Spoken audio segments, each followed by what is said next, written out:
Fractal farming is one of the most consistent and profitable types of farming in Guild Wars 2, but it is somewhat more involved than other types of farming.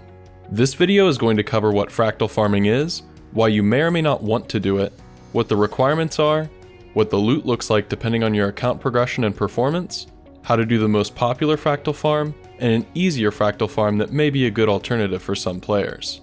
There's a lot of upfront information that's important for you to know, so without any further ado, let's get started. Now I want to start by clarifying what fractal farming is. Fractal farming is efficiently clearing a particular fractal scale repeatedly for the base loot that it provides. Fractal farming has nothing to do with daily fractals. This video is not going to talk about clearing daily CMs and T4s. The farm that we will be covering in detail is the Fractal Scale 42 farm, which is by far the most popular. The advantages and disadvantages of fractal farming are fairly pronounced. The first advantage is that they are some of the most profitable farms in the game, beating out all of the open world farming options in the game in terms of gold per hour when done efficiently. This also includes a high output of currencies like spirit shards, karma, and fractal relics, which we'll cover in more detail in a bit. The second advantage is consistency. Fractal farms pay you by the clear, so you don't get nearly as much variation as you would in open world. With fractal farming, you'll find that your hourly profits are consistent from hour to hour within a range of 1 to 2 gold. The profitability of fractal farms is also more resistant to change based on material prices. That's because fractal encryptions give a consistent output of raw gold. The third advantage is repeatability. Some farms can either be done only once per day or have a slight reduction in loot if you choose to repeat them. Fractal farms can be infinitely repeated with no diminishing returns whatsoever. Now for the disadvantages. The first disadvantage is that you need to find a competent group. This means that you'll need to find 4 other people that have the requirements and understand how to do the farm effectively. LFG parties for 42 farms are not very common, and often are not the most efficient either. The good news is that the easier option we'll go over later can be done with 4 or even 3 competent players, which might make it easier to form groups for. The second disadvantage is intensity. Fractal farming will get easier as you do it more, but it still requires a bit more attention and effort than open world farming does. The third disadvantage is a lack of variety. You will be completing the same fractal over and over again, which can get really boring for some people. The final disadvantage is that the highest gold per hour with fractal farms is only achievable by progressing through the purchasable fractal titles, also known as Mist Attunement 1 through 4.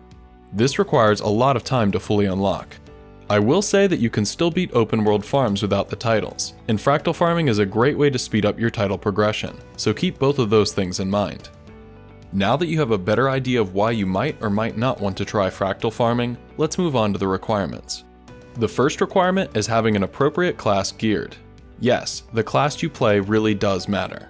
The ideal composition for 42 farm includes 2 classes that, between them, can provide all of the necessary boons in CC. Then, the other 3 members of your party should be high-bursting power DPS classes.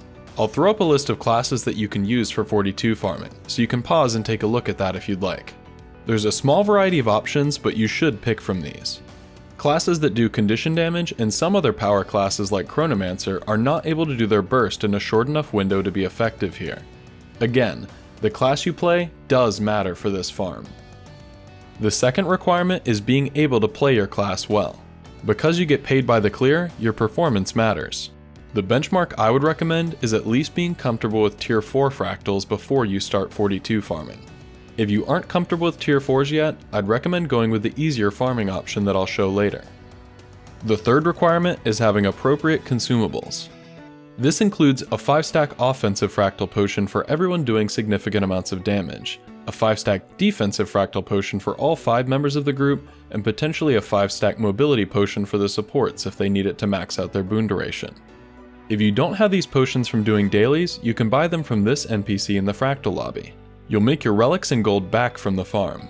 You'll also need to have food and enhancement items, which are both thankfully very cheap for this farm. The best food to use if you're a damage dealer is Dragon's Breath buns. Ascended power food also works, but is more expensive and actually worse in this case. The healer can use a healing food like delicious rice balls if they feel like they need to in order to keep their group alive. The best enhancement item for all 5 players to use is the Potion of Slaying Scarlet's Armies, which does work here. I do also have a few recommendations. My first recommendation is to make sure that you have the Recursing Resourcing Mastery unlocked under Central Tyria. This mastery increases your loot from Fractal encryptions, and they aren't worth opening if you don't have it. The Auto Loot Mastery is also really important to save time. My second recommendation is to make sure that someone in your group has a White Mantle portal device. The portal device can be purchased for 1000 magnetite shards after you defeat Zera at the end of the Stronghold of the Faithful raid wing. Having the portal device is not an absolute requirement, but it does allow you to perform a dialogue skip that noticeably improves your clear speed, so I'd recommend getting it. Only one person in the group needs to have it. My last recommendation is to progress your Fractal account augmentations if you plan to do a lot of Fractal farming. Fractal empowerments will give you 10% of the experience required for a Spirit Shard when you complete a Fractal. This stacks up to 4 times, meaning that you'll get an additional 0.4 Spirit Shards per clear with rank 4 Fractal empowerment. Karmic Retributions will give you a consumable worth 500 Karma when you complete a Fractal. This also stacks up to 4 times, meaning that you'll get an additional 2000 Karma per clear with rank 4 Karmic Retribution. Fractal empowerments and Karmic Retributions are relatively cheap to buy, so I'd say that getting those upgrades is honestly worthwhile even if you only do a moderate amount of Fractals. The final type of account augmentation is Mist Attunements, also known as Fractal titles. Mist Attunements grant you an additional Fractal encryption and some Fractal relics when you complete a Fractal. This also stacks up to 4 times, meaning that you can get up to 4 additional Fractal encryptions per clear, which is worth roughly 80 extra silver. The Mist Attunements are considerably more expensive than Fractal empowerments and Karmic Retributions, but can be worth going for if you plan on farming a lot. Now that we've got all that background covered, it's time to actually go through a 42 farm run and see what it looks like. I'll be showing the perspective of the person handling the portal device. To start off, we'll select 42 on the console, ready up, and then use our consumables. I'd recommend farming in 1-hour sessions because it syncs up nicely with your food and potions. That also makes it to where players that are buying their Fractal potions get the best value from them. When we load in, the person responsible for the portal places it right where we spawn in. Then everyone runs up the hill. Some of the enemies in this room can chain stun you, so stability can be helpful to prevent that. Ideally, you want to pull all the mobs together and cleave them down as quickly as possible. Then, someone needs to go and interact with the console to start the fight. Now, everyone except the player with the portal will type /GG. The player with the portal device will go over to My Trin, wait for her dialogue to pop up, place the second half of the portal, and then type /GG themselves. From here, everyone except for the player with the portal device will respawn and take the portal. Once everyone is through, the player with the portal device can respawn and they will be teleported into the boss room after a short delay. This process will skip the dialogue between My Trin and Horik. You can do the farm without the portal device and just wait for the dialogue, but you'll obviously make less gold per hour doing it that way. Once you're into the fight, you'll have to wait for Horik to shoot 2 shots with orange AoEs before he shoots a purple shot. If you get too close to Horik at any point, he can do a slam attack, which will interrupt his shooting pattern and make the fight take longer. The marked player should be standing near My Trin to ensure that the purple shot lands on her. The Revenant can then use their Staff 5 ability to take out her break bar. This way, the exposed window is synced up with her shield being taken down. Everyone does a big damage burst to bring My Trin to 75%. They then move on to Horik and the phase is complete. You can then pull and cleave the mobs while waiting for the next phase. After a short delay, My Trin will spawn back and target someone to teleport to.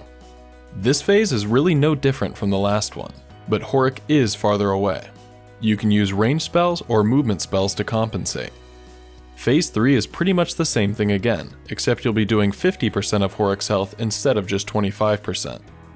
My Trin will then drop in a random location around the arena, and you can either run to her or let her teleport to you before finishing her off.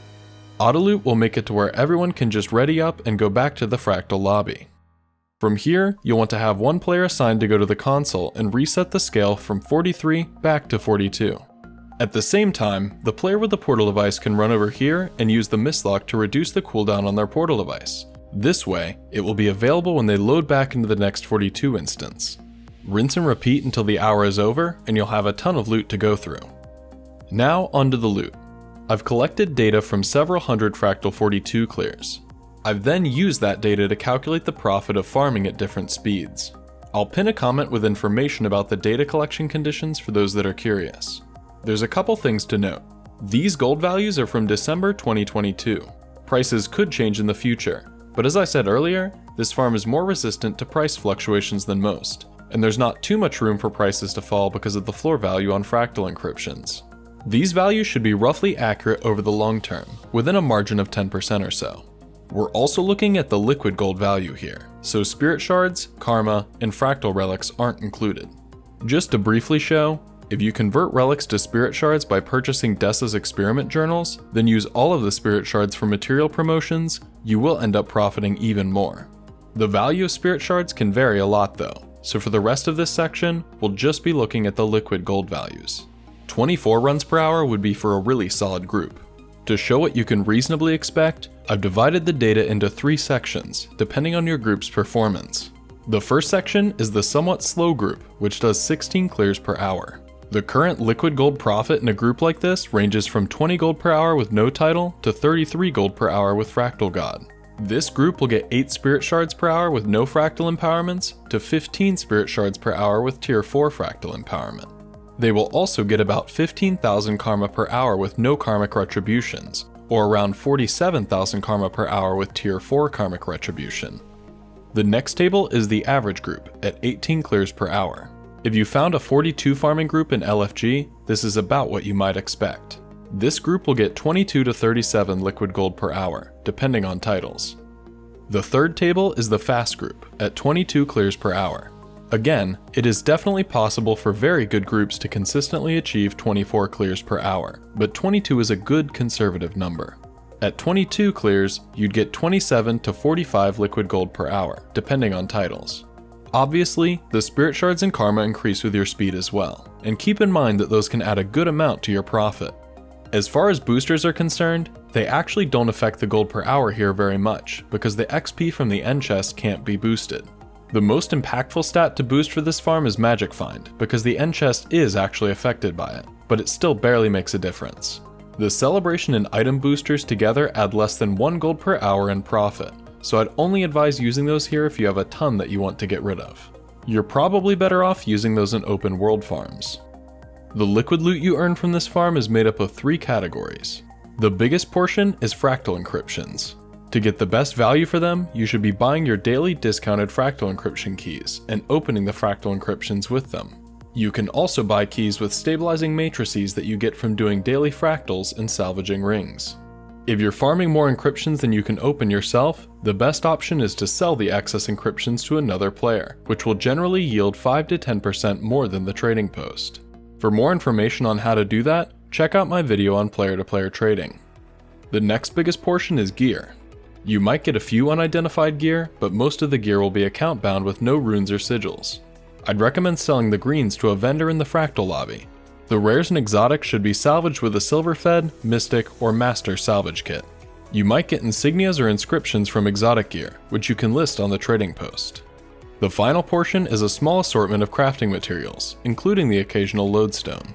You can use these for crafting or list them on the trading post if you don't need them. There is an easier variant to this farm, which could be suitable for players that aren't able to get fast clears in 42, or even for efficient groups that are just down 1 or 2 people. The easier option is simply to farm Fractal Scale 18, which is the Tier 1 variant of the Mitrin Boss Fractal.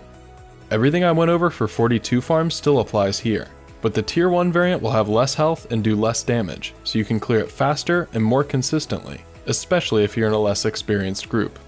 I'm sure some people are wondering how the loot compares to 42, so I'll put up some data for 18 farm now.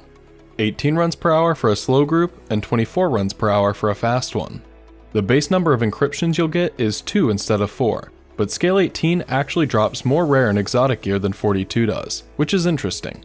When ectos are worth the same as fractal encryptions, 18 farm is actually pretty in line with 42 in terms of the liquid gold that it produces. Right now, ectos are much lower in price, so 18 farm does give less profit, but the numbers are still decent and very consistent. Last, I feel obligated to acknowledge that the effective gold per hour of doing your daily CMs and T4s is very good as well. If you don't have fractal titles, you're probably not going to beat out CMs and T4s by farming 42 or 18, so definitely don't forget to do your dailies. That said, this just about wraps up my guide for fractal farming. I know quite a few people asked for it a while ago, so thanks for your patience. I really wanted to see how the End of Dragons classes would shake out before making this video. That way, the information is accurate and up to date for a long time. Anyway, if you found the video interesting or helpful, I'd appreciate you taking the time to give it a like, and maybe even subscribe for more gold making guides in the future. Thanks for watching.